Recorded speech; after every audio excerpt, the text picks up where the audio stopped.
2월 13일 오후 우한시에서 정체를 알 수 없는 큰 폭음이 들렸다고 하는데 그 소리는 150여 킬로미터 떨어진 곳에서도 들을 수 있을 정도로 컸다고 합니다. 그리고 그 폭음으로 창문과 문지방까지 크게 흔들렸으며 폭음이 난 후 7, 8분 동안 계속 울림이 길게 느껴지기도 했다고 합니다. 또한 그 소리가 난 후 얼마 지나지 않아 수많은 헬기들이 날아가는 모습이 목격되었는데 중국 정부에서는 비행기가 음속으로 날면서 소닉붐 현상으로 인해 발생한 소리라고 밝혔지만 당시 우한에서 전투기는 없었으며 다만 속도가 느린 운송기만 있었기에 현재까지 정부의 발표를 믿는 사람들은 아무도 없다고 합니다. 현재까지 아무것도 알려진 것은 없지만 여러 추측들 가운데 피포 실험실 쪽에서 소리가 난 것 같다면서 실험실이 폭파된 것이 아니냐는 소문도 나돌고 있다고 합니다.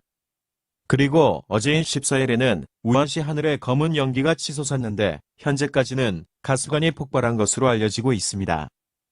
그렇지 않아도 전염병으로 고통받는 우한에서 여러 가지 미스테리한 일들이 연속으로 발생하고 있는 것을 보니 걱정스러운 마음이 드는 것도 사실입니다. 현재 중국에서는 시진핑 주석을 명나라 마지막 황제인 숭정제로 비유하는 말들이 나오고 있습니다. 18세의 나이에 왕위에 오른 숭정제는 초기에는 개혁적인 마인드를 가졌으나 시간이 지나면서 자신의 말을 듣지 않는 훌륭한 신하들을 모두 죽이고 대신 말은 잘 듣지만 일처리는 하지 못하고 아부만을 일삼던 환관들을 등용하여 정치를 혼란시키다가 이자성의 농민 반란군이 북경을 점령해버리자 자살한 인물입니다.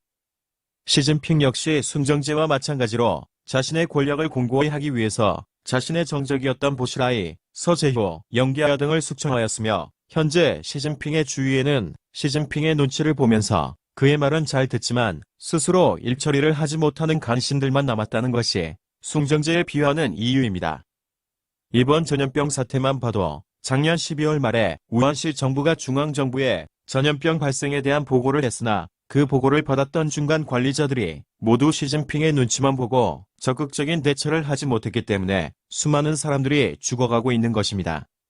그 사실을 증명하는 또 다른 사례가 바로 우한시 백보정 아파트 단지 단체 감염 사건입니다.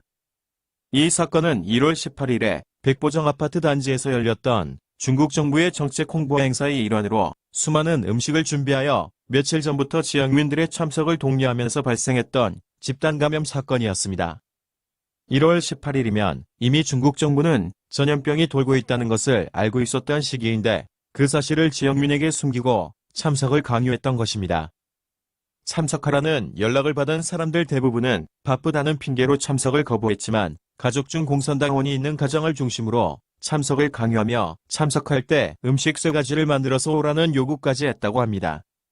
이렇게 수백 명이 모여서 음식을 먹으며 행사를 진행한 후 얼마 지나지 않아 그 지역 아파트 55개 동 주민들 수천 명이 일시에 코로나19 바이러스에 감염되어 많은 사람이 죽었다고 합니다.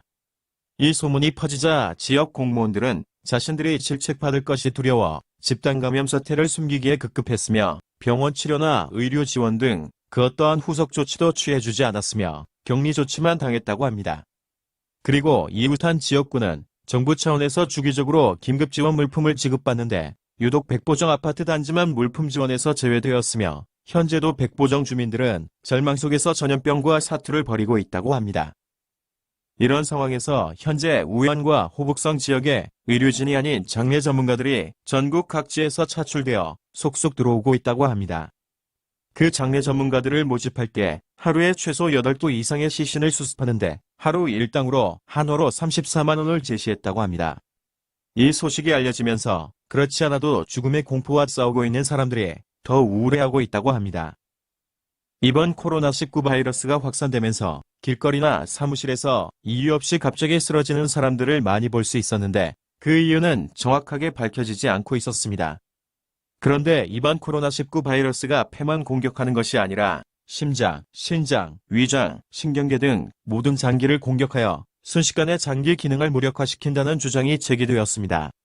그에 대한 근거로 순식간에 쓰러져서 의식을 잃는 것은 심근경색 증상과 거의 흡사하며 폐만 공격당할 때는 그런 현상이 발생하기 어렵다는 것입니다. 또한 코로나19에 감염된 사람 중에서 심한 경련을 하는 사람도 나타나고 있는데 그 사람의 경우에는 바이러스가 신경계를 공격하였기 때문에 나타나는 증상이라고 합니다. 이렇게 모든 장기를 공격하는 것은 생화학 무기의 특징과 흡사하다고 하는데 생화학 무기의 특징을 살펴보면 먼저 전염 속도가 빠르고 사망 속도 역시 빠르며 다음으로 별다른 증상이 없는 상태에서 전염시킬 수 있는 은폐력이 있다는 점입니다. 이 은폐력은 잠복기 전염 현상으로 나타나는데 현재까지 우리가 알고 있던 바이러스는 잠복기에는 전염력이 없다는 것이 정설이었지만 이번 코로나19는 특이하게도 아무런 증상이 나타나지 않는 잠복기에도 주위 사람을 전염시킬 수 있다는 특징을 가지고 있습니다. 그 일례로 중국 사천성에 사는 가족 4명이 우한을 방문한 후 사천성으로 돌아갔는데 14일 동안 병원에서 강제 격리를 당한 후 별다른 이상이 없어서 격리 해제 조치를 받았다고 합니다. 그런데 18일째 되는 날 기침과 인후통 등이 나타나면서 확진을 받은 사례가 있다고 합니다. 이렇게 이번 코로나19 바이러스는 사람의 세포에 들어가 스스로 자기 복제 속도를 조절하며 자신이 정해둔 잠복기 동안 은폐한 후 갑자기 급속도로 돌연변이를 일으키면서 인체 장기의 부전을 유발한다고 합니다. 그리고 아직은 조심스러운 추측이지만 코로나19 바이러스 감염자가 다시 신종플루 같은 유행성 독감에 걸리게 되면 그 위험성은 더 높아진다는 의견도 나오고 있으니 요 며칠 새 우리나라에서 확진자가 나오지 않았다고 방심하지 말고 중국의 전염병 추세가 안정될 때까지 최대한 조심하는 것이 현명할 것으로 생각이 됩니다. 시청해주셔서 감사합니다. 시간 나시면 구독, 좋아요 부탁드립니다.